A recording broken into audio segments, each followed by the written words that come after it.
Hi guys. I'm sipping on ginger, mullein, peppermint, and chamomile. All herbs.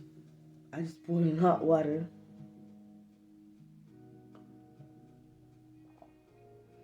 Get you some tea. Join me.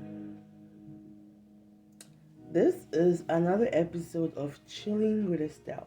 Hi. I thought this episode should have my face in it. Because why not, right?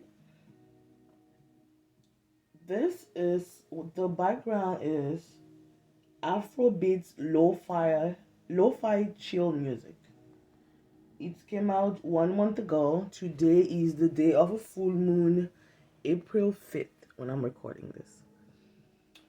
So that would be whenever you watched it. Whenever you watch this. If you watch this video in a month from now, it's going to be 2 months ago, So if you try to find it, just remember that. How are you guys doing?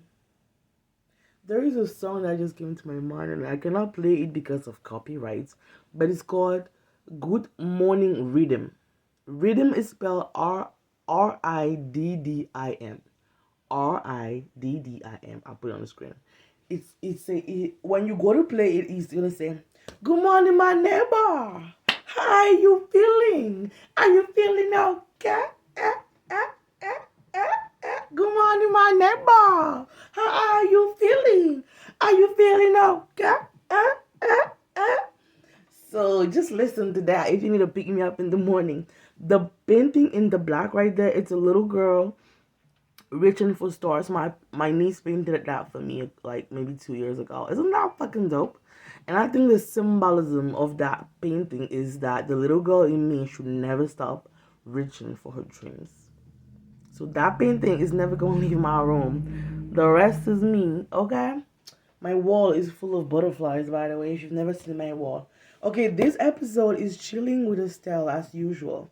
We are going to do something productive. We are going to learn something to grow ourselves mentally or psychologically. And we're going to spend time together. Because sometimes we feel alone. Sometimes we are having really dark thoughts. Sometimes we need a distraction. And why not have a positive distraction? I just saw my bubble machine and I low-key feel like doing bubbles for you guys. I don't know. We're gonna read a chapter of Me and My Feelings by Vanessa Glenn Allen, who is an NBCT. I don't know what that is, girl. I don't have energy. My brain is jumping right now. I don't know why, but we're gonna go with it. You know what I mean? We're gonna go with it. We've read number 2, so we're gonna go to number 3. Feelings and my mind. And then if we have some time, I'd like to give you an affirmation card from this deck. It's so cute, I promise you. All right, this book, if you have not been here before, there are going to be some games, some little quizzes, and then some passages that I can read for you guys. I will read as much as I can for the whole chapter. Why are you reading for us? Because some of us did not have the luxury of having somebody read to us when we were kids. And in the spirit of healing ourselves, in the spirit of loving on our inner child, I am reading for you, to your inner child. And this is also a book for children, so we're very much so addressing our inner child. Okay, I know that my information might be coming like, out of order, like 3, 7, 2, and then 4, but just go with it. Just go with it. I feel like I might be a little overstimulated. I don't know what's going on, but thank you for sticking up here. All right, so let's go. Did you know that your feelings make you think? When you feel a certain way, your brain starts working to figure out the reason. No matter what time of day it is, you're always thinking. Your thoughts help you deal with your feelings and they are completely private. But guess what? Our thoughts don't always tell the truth. You may sometimes think something is true without knowing if it really is. For example, you may feel unhappy when you are at school. You might think your teacher doesn't like you, or you may be worried that someone you care about will get sick. It's very possible that your thoughts in this situation are not true or realistic. Not true. I don't know why I put an H there. Not true or realistic. This chapter will help you learn how to understand your thoughts so you can decide which ones are true and which ones are not. This will help you take control of any negative feelings. Let's get started. This is a good basis for our kids, because if they learn to identify what is a negative thought and what is an actual real thought, then they have to deal with less anxiety, depression, and intrusive thoughts than we have to deal with. Now, as an adult, if you never learned this as a child and you are currently healing yourself, you're currently doing the inner healing, you're currently working on loving, finding, and being more kind and compassionate to your inner child, this is absolutely accurate for you as well. Because now that your inner child can learn this at whatever age you are, you can now move on in life with these new tools, new skills, new behaviors. Okay, we're gonna do a little quiz here. Is my mind playing tricks? So if you've not yet been here before, certain times I show you the image, the page, so that you can take a screenshot if you wanted to work on this on your own later on. So there you go. I'm trying to make sure we don't get any shadow. Screenshot it and then you can use it later, okay? It's my mind playing tricks. Below are some common thoughts that people have all the time, even adults. Even adults have these thoughts sometimes. Check off the thoughts that you have had. The first one says, no one wants to be my friend. The second one says, no one wants to hear what I have to say. That's me. When I wanted to come back to YouTube, I was like, oh, nobody cares anymore. Everyone thinks I'm dumb. Nah, I think I'm pretty intelligent. I never do anything right. She's talking about me. No one wants to hang out with me. I'm not good enough. I've thought that I'm not good enough. I'm ugly. No, baby. Look at my mug. I look like my mama. And my mama gorgeous. Something bad will happen. Yep. So, make an X or a check mark on anything that resonates with you. I got three. What resonated with me was that I've told myself that no one wants to hear what I have to say. And this comes from depression. This comes from feeling like, because I have had depression and fallen to the point where I had to go to a hospital and be hospitalized, then my words no longer hold value, because now I'm a patient. Now I am a mentally ill person. The next thing that I resonated was, I'm not good enough. I have felt like that. I have thought like that. I have believed that. I'm not good enough for XYZ. Because again, this traces back to me feeling like depression, me having depression makes me a damaged person, makes me less of who I used to be. And this might be because that's how people have treated me, especially my siblings. But that's my belief. That has been my belief. And lastly, something bad will happen. When you have anxiety, honestly, every day you wake up and you're like, okay, so let's plan for something bad to happen, and then I can plan for it so that I cannot get worried if something happens. Expect the unexpected. Now, think about each of these thoughts and decide if they are really true or not. Could your thoughts or imagination be telling you these things? Chances are your mind is accepting your negative feelings and turning them into negative thoughts that are not really true.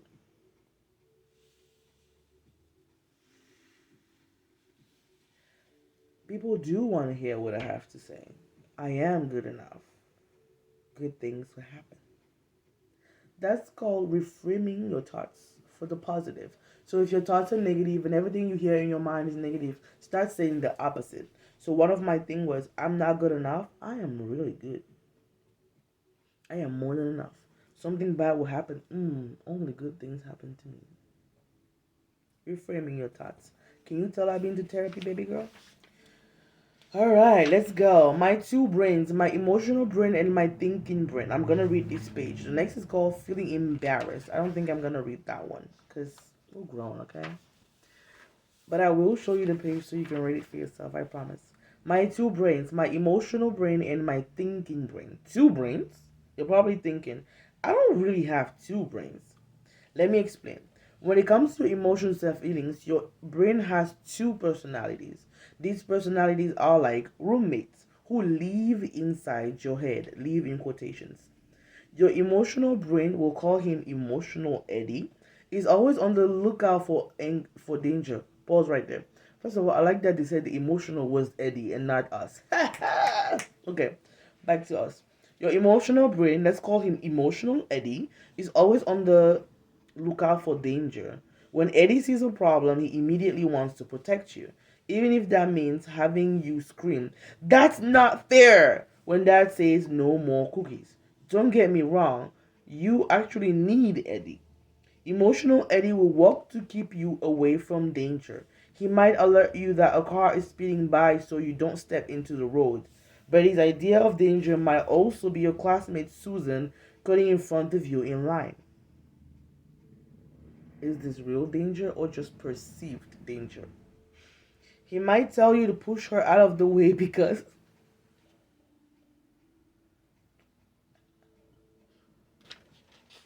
your emotional Eddie might tell you to push Susan out of the way. I'm sorry. That's hilarious to me. Emotional Eddie might tell you to push Susan out of the way because, hey, you were there first. Maybe not the best reaction, right? No shit, Sherlock. Hold on, I gotta highlight some shit. Let me get a highlighter. We're back. I bought these highlighters recently on Amazon and I love them. They're called Alohastar cream color, cream color, cream color. Is this an advertisement? No, bitch. Ain't nobody paying me for highlighters. Come on, dog. Come on, dog. I'm gonna highlight certain things because I really like it.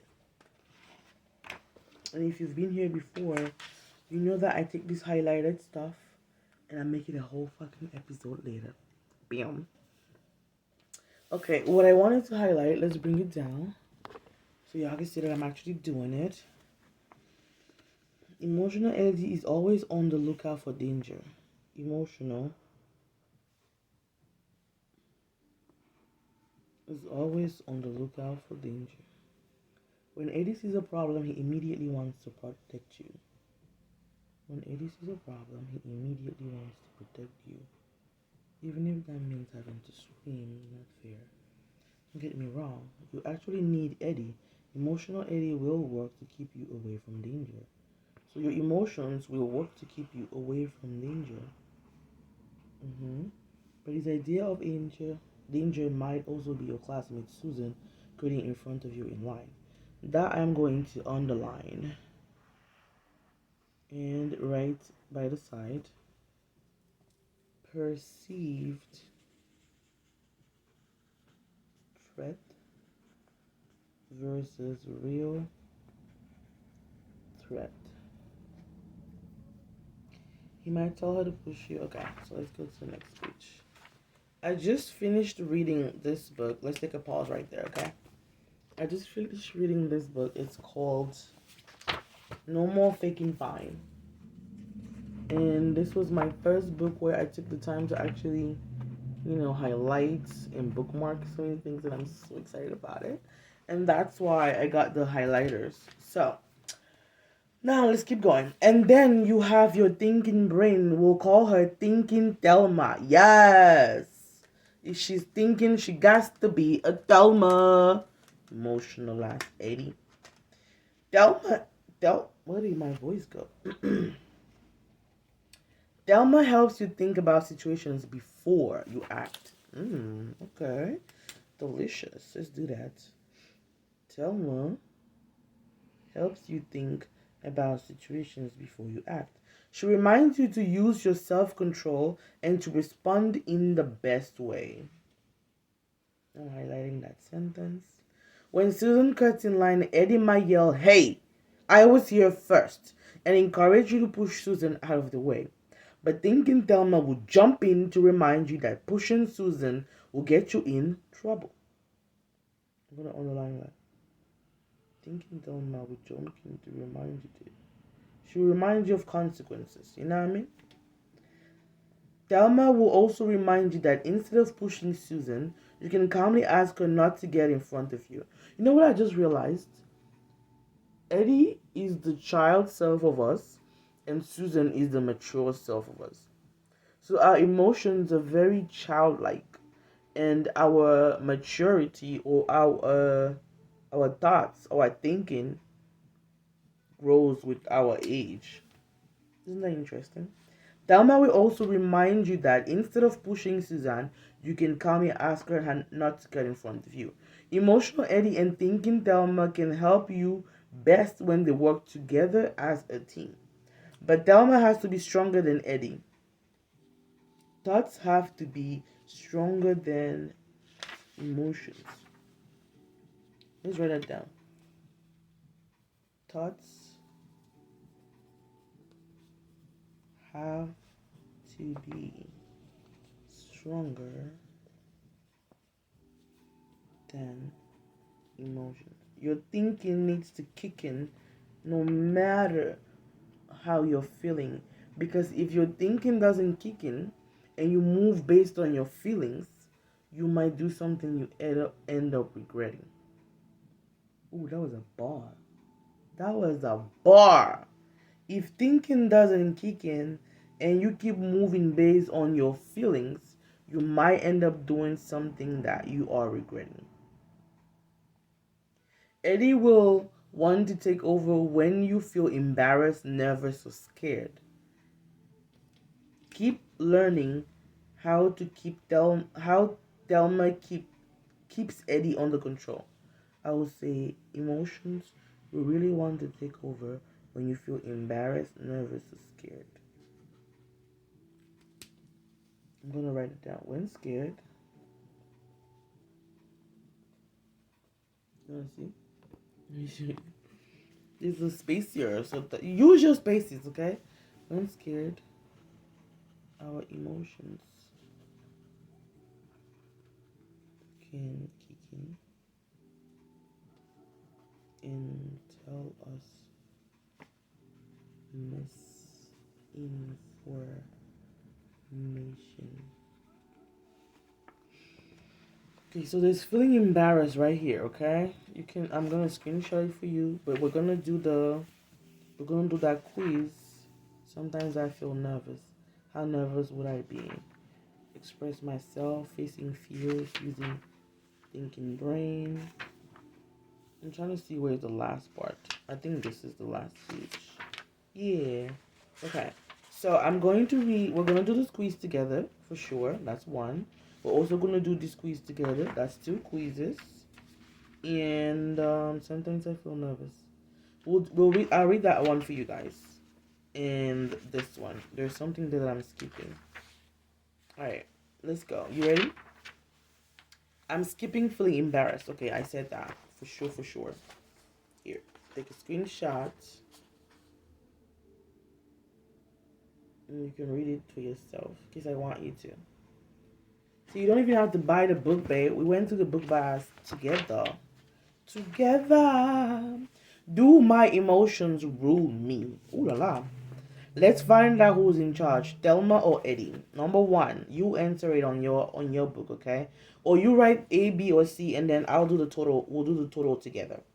Let's find out who's in charge, Thelma or Eddie. Oh my God, my blanket. Sorry, guys. It's kind of cold out here, guys. Number one, when I have a hard day at school or at work, I usually A, take it out on other people. B, take a little time out to myself. C, talk about it with someone. I'm a B type of person. I'm gonna go to my room and smoke a blunt, listen to music, and vent, and just kind of like talk to my blunt. Number two, when someone does something that upsets me, I usually A, don't say anything at all. B, tell another person that I am upset. C, tell the person what he did that bothered me. C, you gonna hear about it. You one thing about me, you gonna hear about it. Number three, when I see something really sad, I usually A, avoid it even if I have to walk away. B, hold back my tears even though I feel them. C, let the tears flow. Really sad? I'd say B, that's me. Number four, when I am embarrassed, I usually A, act like nothing ever happened, but then I think about it for days afterward. B, look around to see what happened. C, make a joke about what just happened. I'll say C because I don't really remember being embarrassed. When the last time I felt embarrassed. I'm gonna read them again for you guys. They are going to be on the screen though. When I have a hard day at school, I usually A, take it out on others. B, take a little time out for myself. C, talk it out with someone. Number two, when someone does something that upsets me, I usually A, I don't say nothing at all. B, I tell somebody else. C, I tell the person that upset me. Number three, when I see something really sad, I usually A, I avoid it and walk away. B, hold back my tears. C, let the tears flow.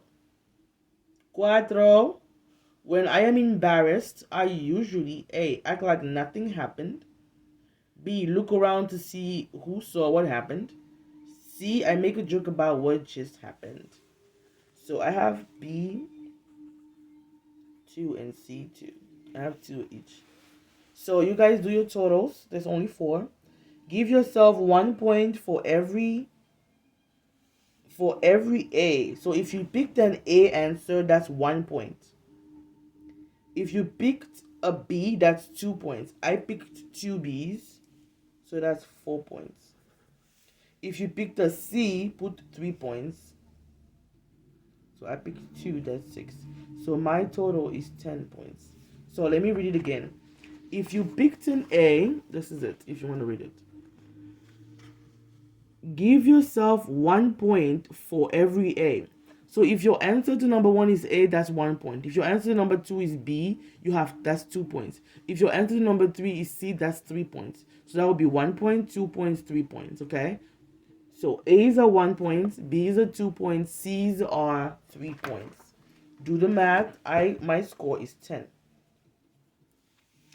If your score was 6 to 10, I'm going to read it. Ready? You're on your way to taking charge of your emotions. You know what to do to feel better in some situations, very true. In others, you may be less confident. Just keep trying and you'll get there. If your score was 4 to 5, you usually keep your emotions to yourself. It can be helpful to express yourself in healthy ways. It's important to let it out and let others know how you feel. Reading this book is the first step. You'll get there. Now, if your score was 11 to 12, my guy, great job. You are not ruled by your emotions.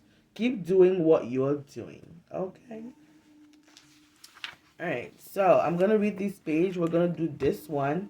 And we might wrap up there. Why, right? Let's just finish it. Alright, we'll finish it. Sometimes I feel nervous. One of the things I love to do is sing. I have performed by myself in front of hundreds of people. Even though I've been doing it for years, I always feel nervous when I grab the microphone. My heart beats a little faster and sometimes my hands even shake. These are just a couple of things that can happen when you are feeling nervous. Like all other feelings, being nervous is completely natural. It happens to everyone and it can happen for many different reasons. You may feel nervous about a big test or about making good grades. You may feel nervous on the first day of school. You may feel nervous when someone you care about is having a hard time. Emotional eating may cause you to feel stressed or even out of control when you feel nervous. He's only trying to protect you, but it can be too much. If you listen closely to Thinking Thelma, you feel braver and more in control. Because Thelma is telling you that there is no danger. Relax. Try squeezing a stress ball or a fidget toy like putty or cube to keep your hands busy. How nervous would I be? We're going to take a quick quiz. 1, 2, 3, 4, 5, 6. Would any of these situations make you nervous? Rate each one on a scale of 1 to 5, 1 being the least nervous and 5 the most nervous. Here's your time to take a screenshot.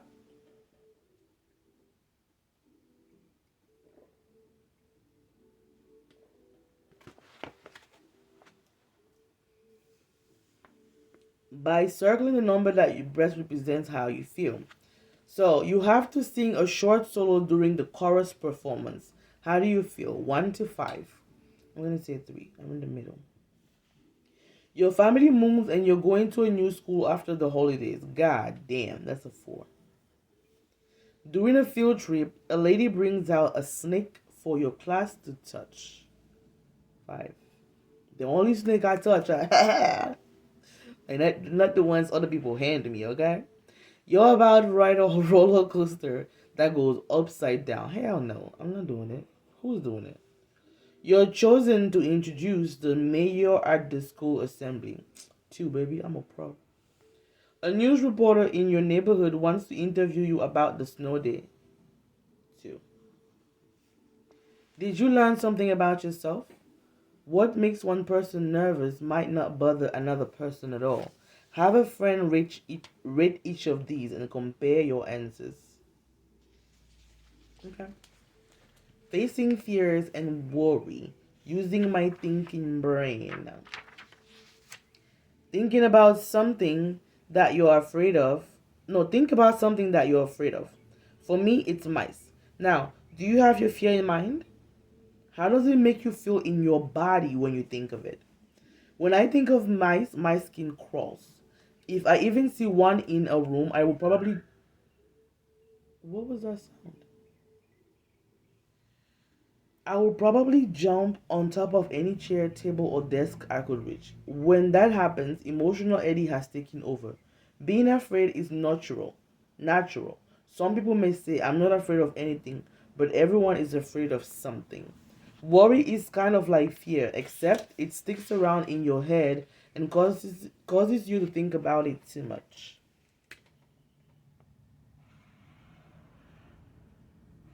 You might be afraid of going to the dentist even when you don't have an appointment. The good thing is, feeling afraid or worried doesn't have to last. You can use your thinking brain to focus on something else to take your mind away from your concern. If you turn to thinking Thelma, you can grow from thinking about the worst that could happen to thinking about what's more likely to happen and how things usually turn out fine. Changing your thinking can make you feel much calmer. How do you relax? This is a way to relax if you're getting nervous.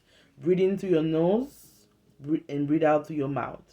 Think of 5 things that you can see around you if you're starting to panic, 4 things that you can hear, 3 things that you can feel, 2 things that you can smell, and 1 thing that you can taste.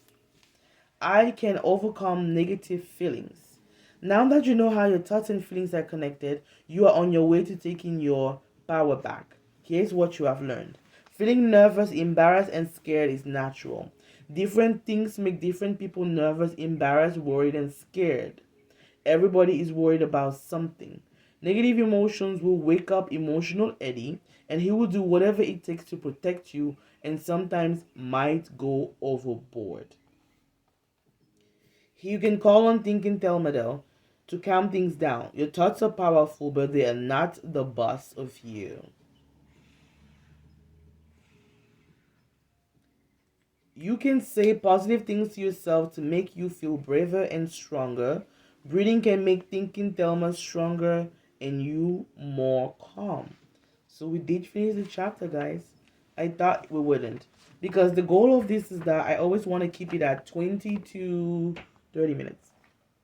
Just because I want it. So I'm going to give you 2 cards and we're done. I hope that you learned something from this today. I hope that this was a good distraction. This is the kind of video that you can actually even share with a child. Not the part that I'm cursing, but the message in this cards. Number 1, I trust that the universe gives me exactly what I need at exactly the right time. Everything works out perfectly. You can screenshot it and use it as your affirmation for the week. Next is, I love and accept all people fully as they are. I hold space for their choices without judgment.